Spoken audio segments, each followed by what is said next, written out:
tech tip.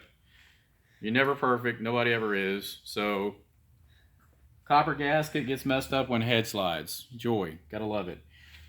Brake cleaner. Easiest thing in the world. Literally, just kind of quickly spray it. Give it a little coat, right? Obviously, if you can do this outside, better. But give it about 5 seconds. Let that kind of get in there. And then, starting from the top, as you can see, it just washes it away. Now, if you want to be cheap and grab a rag kind of thing, that's fine. This is a brand new head gasket. We're not hurting anything. But a couple cans of this, it's all steel. You're not going to hurt anything. So we'll just keep throwing some brake cleaner on that to speed up the effect here. So if you want, you can grab a rag, spray it down, and just hand wipe it for anything that's basically hanging on there still.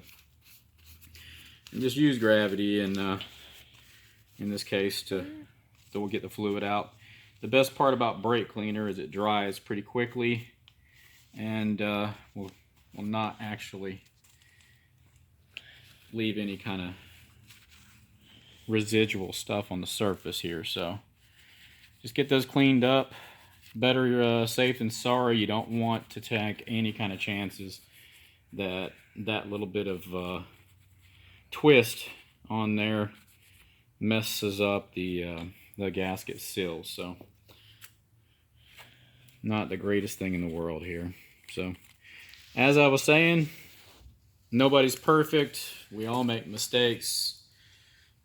Easy, quick cleanup for getting rid of the copper gasket after you spray it. So hopefully you didn't run out spraying this later. So there you go. I hope that tech tip was helpful, and appreciate you guys watching. We'll throw some more at you as soon as possible.